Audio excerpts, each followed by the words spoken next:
माताओं बहनों, मैं आप लोगों को इस अवसर पर अपनी पार्टी की ओर से क्रांतिकारी अभिवादन करता हूँ, लाल सलाम करता हूँ। साथियों, यहाँ जो लोग भी बैठे हुए हैं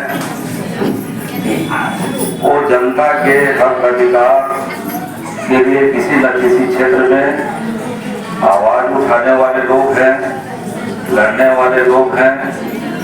और व्यापक फलक पर देखा जाए तो देश के तमाम लोकतांत्रिक सवाल जो हैं, जनता के अधिकारों से संबंधित सवाल जो हैं, उसको लेकर के लड़ने वाले लोग हैं, चाहे वो जेपी मूवमेंट में रहे हो या किसी अन्य समाजवादी कम्युनिस्ट आंदोलन में रहे हो, लोकतांत्रिक आंदोलन में रहे हो, तमाम लोग लड़ने वाले लोग इकट्ठा हुए हैं।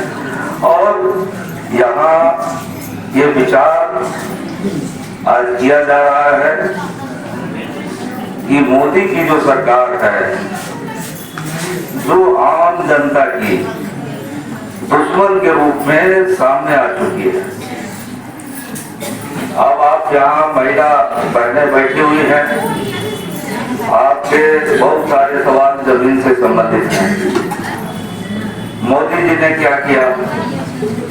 मोदी जी ने जो पहले की जो एक मान्यता थी कि जोतें छोटी होनी चाहिए और जमीन का बंटवारा होना चाहिए, सीरीज के कानून बनने चाहिए, वो लागू होने चाहिए, इसके लिए कम्युनिस्टों ने सोशलिस्टों ने लड़ा, एक हद तक चीजें आगे बढ़ी।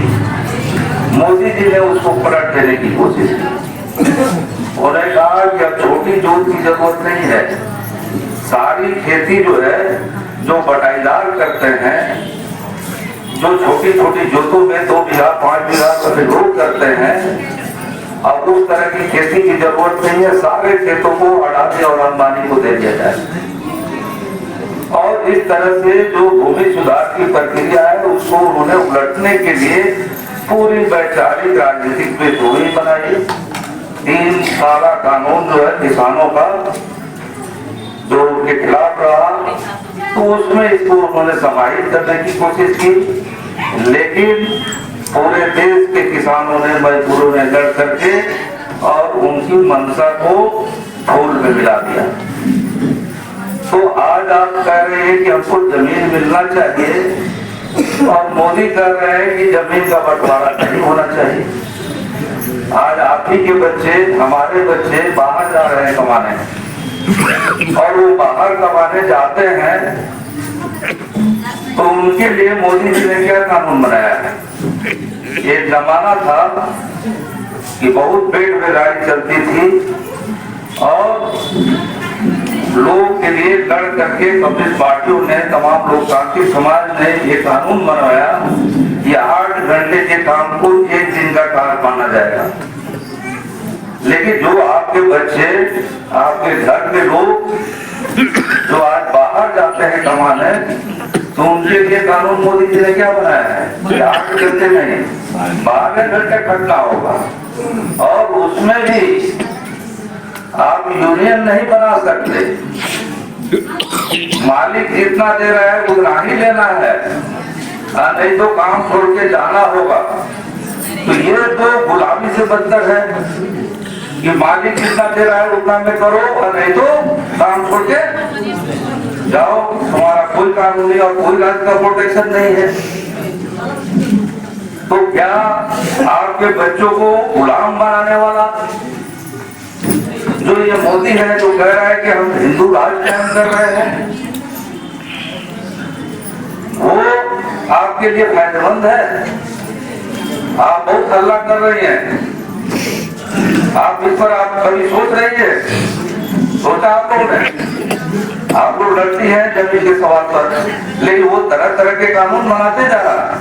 क्या आप नहीं बोलेंगे? उनकी गुलामी करेंगे, कॉर्पोरेट जगत की गुलामी करेंगे। तो ये एक स्थिति हर क्षेत्र में बनी हुई है।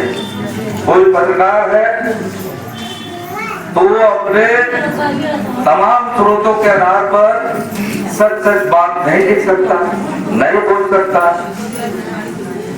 उसको कानूनी कार्रवाई होगी। और उसके लिए उस पर देश द्रोह तक के मुकदमे होंगे। बहुत सारे लोगों को उसने जेल में डाल दिया। कि आपकी सही बात कि आपकी क्या हालत है इसको लिख दे रहा है, कोई टीवी पर बोल दिया तो उसको जेल में डाल दे रहा है। तो कितना खतरनाक राज है, ये सोच सकती है। ये आज के दौर में कोई सोशल मीडिया पर, हमारे बड़े भाई पंकज जी कह रहे थे कि ऐसे सोशल मीडिया पर बात आ गई टीचर की यूनियन बनाने की, और बिहार में ही एक है पाठक जी, उन्होंने इस लड़की को बर्खास्त कर दिया। अब आप सोच लीजिए जो बिहार को जिसने राजनीतिक जागृति का केंद्र बनाया कि आम जो लोग हैं, साधारण लोगों में के जो बुद्धिजीवी होते हैं वो मास्टर हैं, कर्मचारी। ये तो कोई बड़े परिवार से नहीं आते, लेकिन बिहार का पूरा राजनीतिक माहौल जो पूरा परिदृश्य ये बनता है कि बिहार सबसे ज्यादा राजनीतिक रूप से जागरूक है। ये कैसे बन गया कि बिहार के मास्टर कर्मचारी चौक चौराहों पर बोल सकते हैं, यूनियन बना सकते हैं, अपनी सरकार से लड़ सकते हैं। ये आजादी यहाँ के कम्युनिस्टों ने दिलाई। हिंदुस्तान में कहीं भी यूनियन, लेटर के हमारे साथी हैं, हिंदुस्तान में कहीं भी इस तरह के कर्मचारी और मजदूर यूनियन, खासतौर पे कर्मचारी यूनियन सशक्त नहीं रहा दूसरे प्रदेशों में। ये बिहार है और ये बिहार के जिंदा दिली का, बिहार के राजनीतिक जागरण का ताकत का एक बड़ा स्रोत है। और उस स्रोत को खत्म करने की बात आ रही है, हम लोग की पार्टी ने इसका विरोध किया। ये के पाठक जो है मनमानी नहीं कर रहे। हम लोग सरकार के साथ है भाजपा के सवाल पर, और ये जो काम है एक तरह से जो लोकतंत्र का आनंद है, ये भाजपा का सवाल है। भाजपा उसी ढंग के काम कर रही है कि कोई नहीं बोलेगा, कंपनियों का राज रहेगा।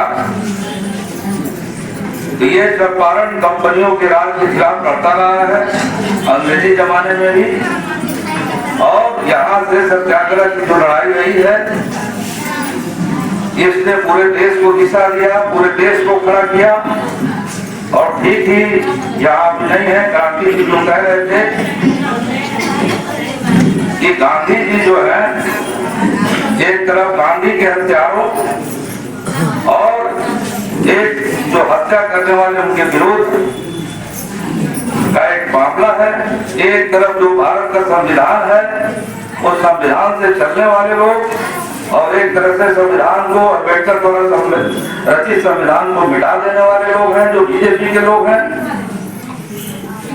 तो इस वैचारिक राजनीतिक प्लेटफॉर्म पर यह बात है। अभी हमारे हक अधिकार की बातों के लिए तमाम कम्युनिस्ट विचारधारा के लोग भी लड़ रहे हैं और लोकतंत्र की असली लड़ाई भी लड़ रहे हैं। तो आज जरूरत है, चाहे वो कम्युनिस्ट हो, चाहे वो समाजवादी हो, चाहे वो किसी तरह के लोकतांत्रिक हो, सब लोग मिल करके एक साथ करें। और इसी रूप में इंडिया का गठबंधन जो है सामने आया है, जिसमें सभी तरह की पार्टियां हैं, और ये मिल करके ही पूरा देश को बचाया जाएगा।